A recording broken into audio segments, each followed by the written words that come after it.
Hello and welcome back to Jesse's Vintage Garage, and we got the 68 here, and we're going to be working on putting the front end on. So starting off, we're going to put the triple tree assembly in and then get it ready to put the fork legs in.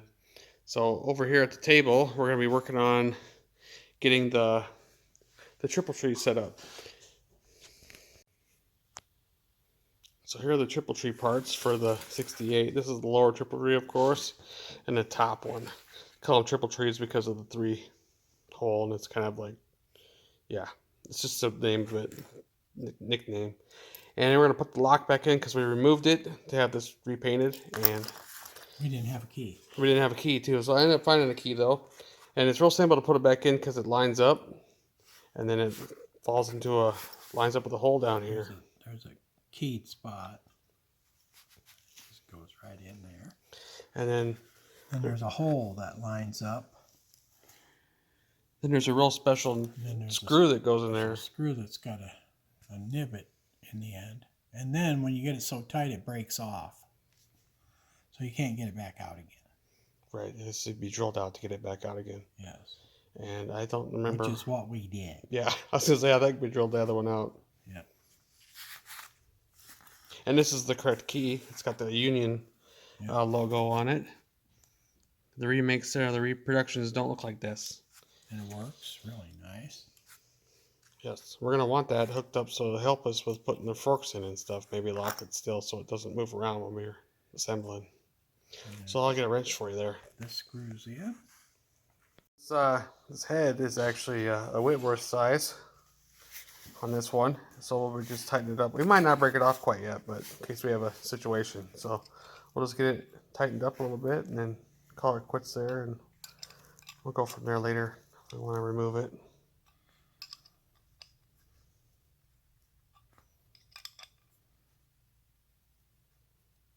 Unless it takes a little bit of effort to bust it off. So yeah, it won't come out. All right, then we got once we put this on here, we got a new some more new hardware here. We got the new hardware for the pinch bolt, and these 2 new bolts and nuts and everything for down here. Now there's an interesting little story on this setup here, and if you want it to be correct or right, I was told that this nut has got a curved edge to it, and it goes towards there's a little like recessed curved area here, and it comes from this side like this. If you want this to be exactly accurate like it was originally, that curved edge on this nut goes to that, not outward. And don't go to the other side. It's flat. It's flat over there for the bolt on the other side. So we'll go pop this on. We got to get our races and stuff set up yet, then we'll go from there. Bearings. So here's the bearing races, or actually the bearings. The races are already installed in the neck. But anyway, if you remember right, a while back in one of the first movies or videos, we installed a kit here, and it's an upgrade from the ball type to a Timken roller type, and it's a really nice upgrade. So this is kind of the information you're looking for if you're interested. This is any 500cc from 67 to 74, and any 650 from 56 to 70.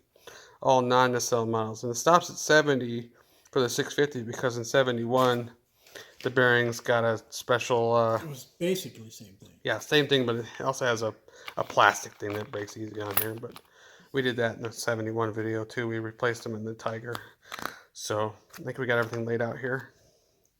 We're ready to go on and pop these together. We'll grease these up probably, because there's no way of greasing these up later. Because I don't think none of these bikes have a grease zerk in the neck like a Harley or whatever, because the neck is like all open into the frame. So we need to make sure we grease it now. Okay, so looking at the instructions here, we've pretty much done everything so far except for installing the lower bearing. And it doesn't talk about reusing any sort of the cups or anything, or the dust covers or anything, but it does mention to install it, make sure the bearing tapers upward, of course, because this is the bottom. That's obvious. And then the bearing rollers need to face up, And then use an old fork tube to use as a drift. This will work really good because it's an old fork tube and it just slides on there, and it should go up against the bearing surface really good. And to make sure you use waterproof grease. And this company that this is from does mention a brand of grease. We have different waterproof grease, so you can make sure you just use waterproof grease. That's all I'm going to say. Just make sure they're really packed well, which we're doing. And then we're ready to slide the lower triple tree up through the bottom of the frame. So we're going to hurry up and finish packing these bearings here, and then we'll come back to putting this on the frame. All right, we got the bearing down in there. He's about ready to smack it down in there. So I'll make sure there ain't no dirt in there. That's gonna get on our grease. yeah, definitely.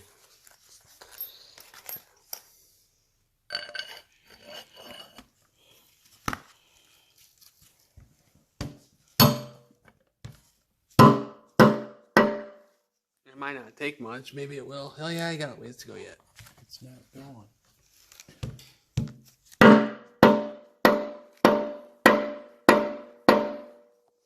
Is it going? Yeah, kinda. Wow. Does it go down all the way? Yeah, it looked like I was gonna. Oh, yeah, it's going. It's a ways away though. That sounded like it bombed out. Yep, sure did. Yep, there it is. Okay, cool.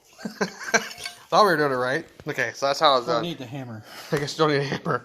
It actually worked as a slide hammer in a way. So after having the bearing seated there, we're ready to go. Put this on the frame now, and we'll drop the top triple tree down and stuff. And here's a nut. The stem nut has an opening for the dampener assembly. This is a good nut. This is stainless. This reproduction is made by LF Harris, and they make really good stuff. Yeah, so I'm hoping this one works really well. Better than the pitted one or the rusty one. Here's the original one over here. So better than the looking, so definitely how this one looks. So anyway, you gotta watch these. You gotta get the good one, because some of the times the finish doesn't hold up well. And well, with it being stainless, it looked like this for a long time. So let's go put this on and move on to the next couple of steps here. We're getting ready to put the front end on the 68, and I'm cleaning up the front fender right now because I want this to be all nice and shiny again. If you remember right, when I first was showing the bike, the front fender was pretty mangled up, had a bad dent and stuff.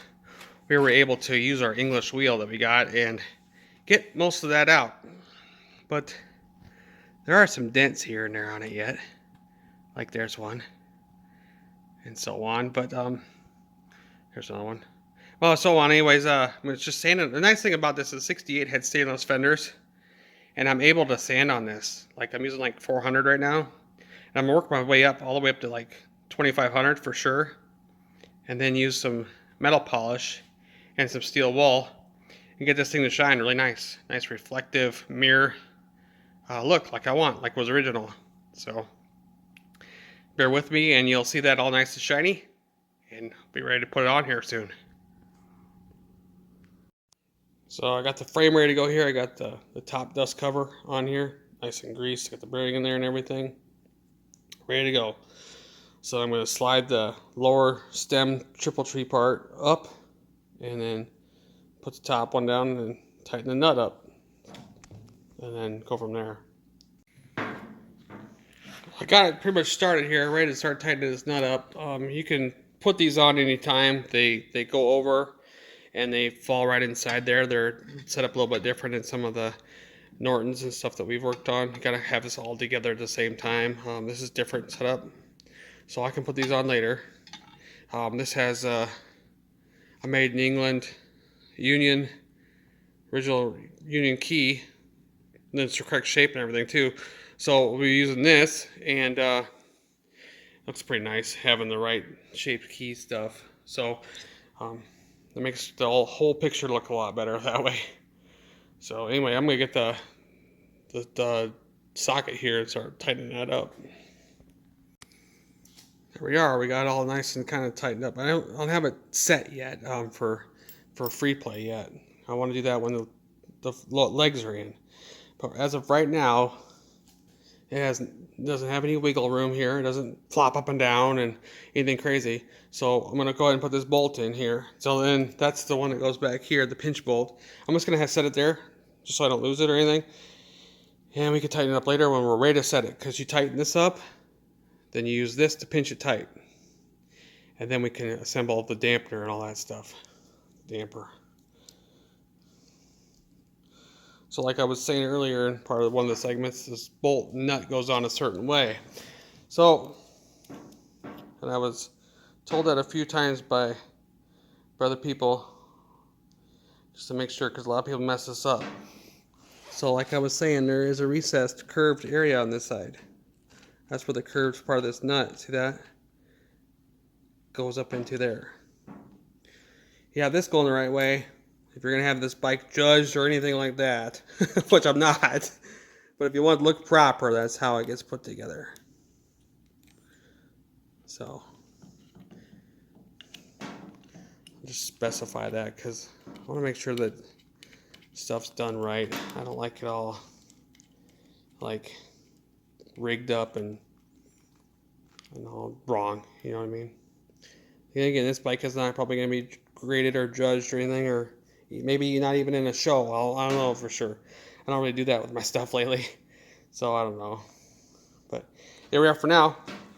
Now we can put our ears on and slide our fork tubes up, and then pull them up because we got to put these on first before we put the fork tubes in.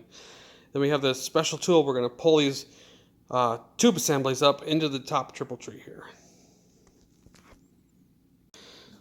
So we got to make sure we have our free play here for the left and right, and we go by the bottom bearing here to make sure that it's where we're at, because this just slides on this.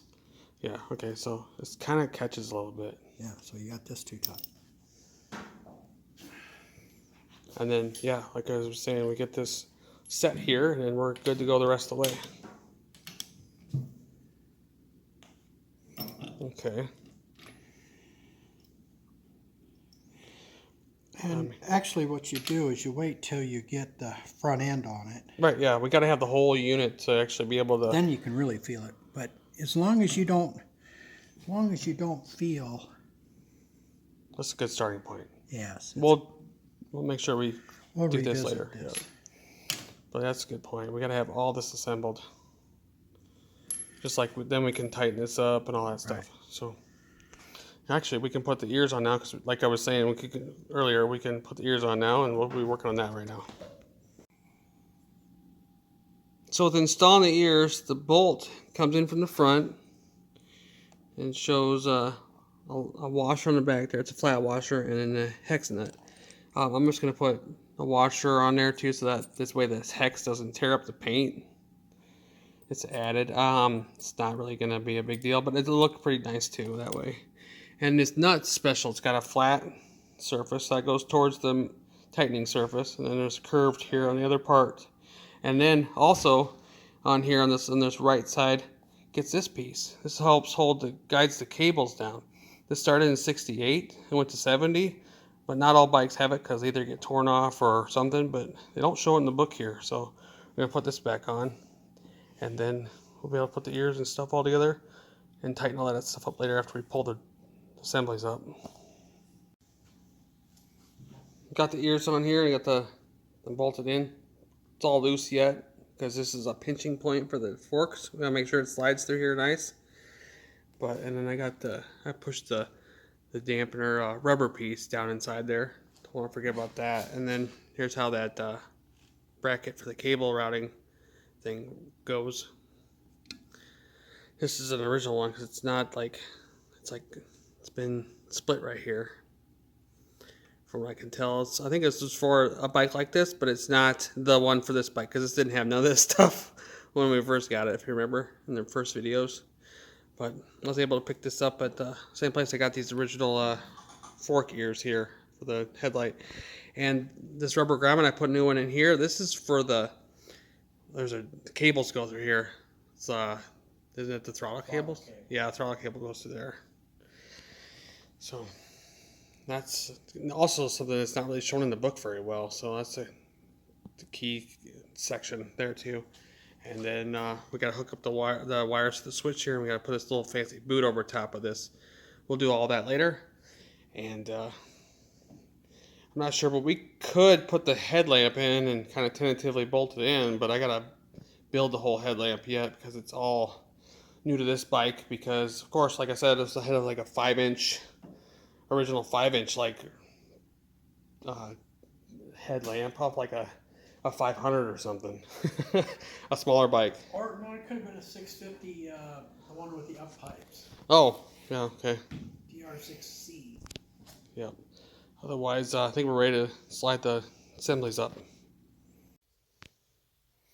I'm not trying to really draw this project out much, but it just seems like it's not getting done as fast as I wanted it to. And it's kind of how restorations go, but because I want it to be good and really great.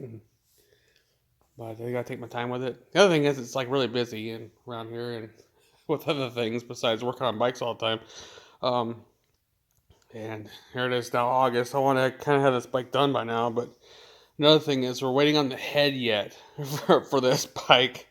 And so one of the next things we're going to be doing is putting this motor in, and we don't have the head yet. It's like August 3rd now. Yeah, August 3rd now. And just it's not getting done as fast as I wanted it to. I don't want to hound on the guy working on the head because I want it to turn out really good. So, and it's something you just don't do. Otherwise, yeah, it's been really hot. There's no air conditioning in the shop, so then I got fans in here going, but the fans kind of like make a weird noise in the background when we're video recording, and it just gets really hot in here because we don't run the fan, and then it's kind of rough. This part of the time of the year it's rough. Anywhere between July and August here, I think there's gonna be in the future there's gonna be an air conditioner in this building, so that'd be good. Maybe we can figure something out there someday. But as of right now, just gonna keep moving forward on putting this front end in, which we're about to do here. We're gonna put the legs in now. Finally, sorry about dragging this out, but yeah. Hope you're enjoying everything so far. I got this fender sanded down to 2500 right now, so wet and dry. Went from 220, I think it was, all the way up to 2500. So now the next step is I'm gonna seal wool it and polish it and see how shiny it gets.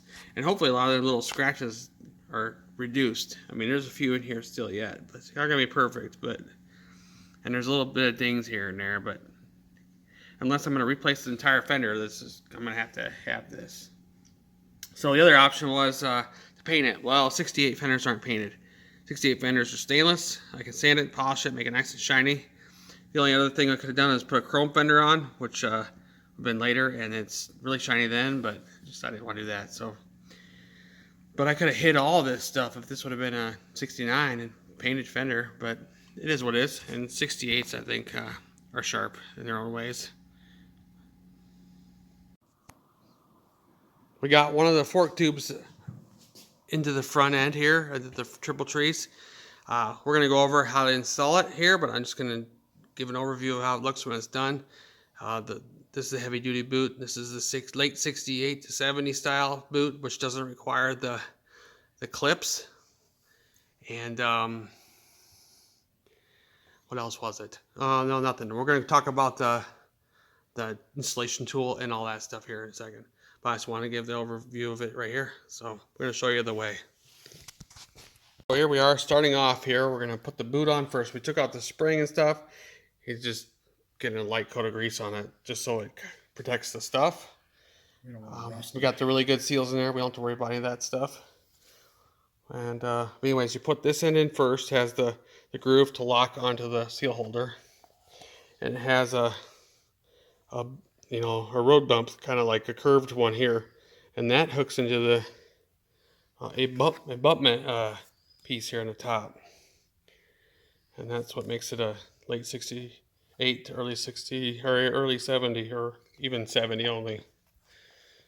So I'm going to slide that on there, and then we'll be able to drop the other parts in. All right, I got it hooked on there. It's kind of rough to get on there, but he was just saying that you got to kind of like be rough with it, because if this was to go out, like in the old days, this would go out, wear out, whatever, you'd have to slide up over all this stuff. Otherwise, you have to take the whole front end apart to come in from the other direction. So, right? So yeah, put the spring in. And these gators, they have like a breathing hole. We got to make sure that's to the back. All right. And then you make sure you got your gasket on there. Yeah. And your top piece. Okay, then we have our sweet tool over here. Go work on that here. We'll get all set up. All right, so first off, we're putting our tool in. Get the tube up as far as we can. And we thread this piece in here. This is actually 26 thread and is correct for Triumph front end.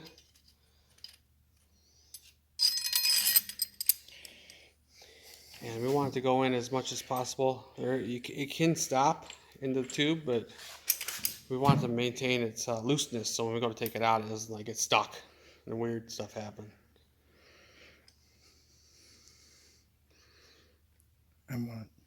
I want the nut flush with this up here.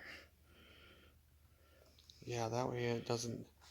That way we can pull it all the way in. The other part to this tool is this piece here. It gives us some distance space, and then it also allows it to come up flush. Okay. Now, here we go. We're going to get ready to put her on up in here.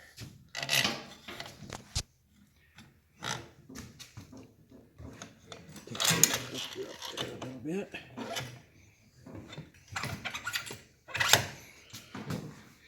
Pull all the way up till it stops. We put that distance piece in there.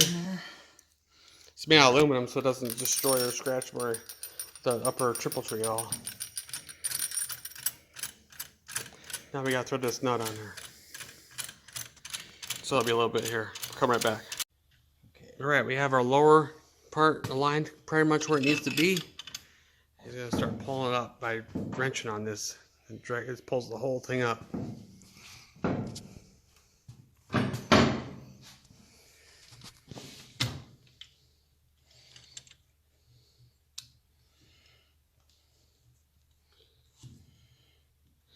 You can't see it very easily, but it's moving. That's because it moves very little. Yeah, it's moving. You got to hold the front end. Oh, so yeah. Turn this. Here it go. Yeah, it's going. Pulling it right in. Yep. And it actually comes all the way up and stops. So that's how you pretty much know that you're bombed out or whatever. It starts to compress the spring, and then it stops.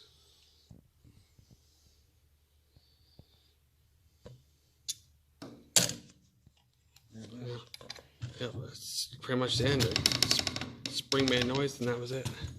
There we are, we're removing the tool now. Just enough to where we can lift this up and back it out of the fork tube. Maybe crack that, get it to move. There, that's why it's got to be loose, so that way it comes out easy. And then the cap, now we'll install it kind of loosely right now. While we're still working on front end stuff.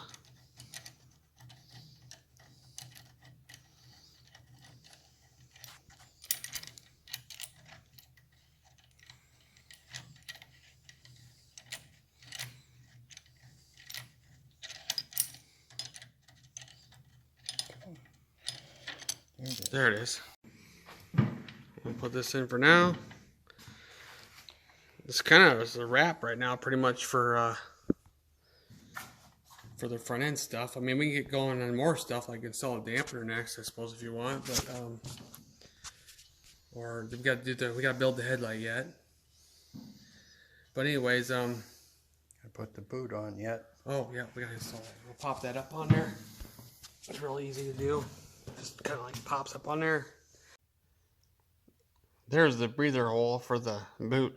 The orientation should be to the rear, so that way any sort of air can escape that way. In the front, it would just get air fed to it.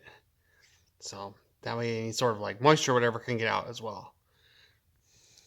Just wanted to show you what that looked like. So before we end here, I want to talk about the front fender. You saw me sanding on it and polishing it a little bit in this video, but anyways, here's how it turned out. Like I said earlier, this fender was the original fender from the bike. I'm not sure if it's the original fender, but it don't matter. We did fix it up on the English wheel. I talked about that. It's pretty good shape after that. But sanding on it and polishing it up really made it shine. And it got rid of a lot of them little scratches. You know, not everything's gone. Ding here and there, but some stuff, yeah. Anyway, it looks pretty good. We're going to be able to use this. So I wanted to show you the end result. It needs to be cleaned up some more. I got fingerprints all over it now, but yeah, we're going to be ready to put this on here pretty soon. All right, so I mean, I guess we're kind of the stop here on this section of the front end, putting the front end on. The other parts are kind of in different categories. We want to kind of make this video short. We need to put the motor bottom end in. We can't go too far forward yet on that. It's now, this video took a few days to make. It's now the 12th today of August. And we're still waiting on the head to come back from being reworked. And we took it there in March. February? Yeah, it's February. But I'm not being pushy on it. I should be maybe, but I like to keep friends. So by not being pushy, I keep friends that way. And, but we can still do a whole lot of stuff here before we need the head. Get the bottom end in, get the wheels on. Yeah, and the bottom end will actually stabilize this weight. There's a lot of weight in the front right now, so we don't want it to fall off of here. Put the kickstand on. Yeah. So anyways, coming up, we got more stuff. I think we'll call this a quits on this video here. And I hope you enjoyed everything. And we'll see you again soon as we keep working on this restoration for the '68 Triumph Bonneville.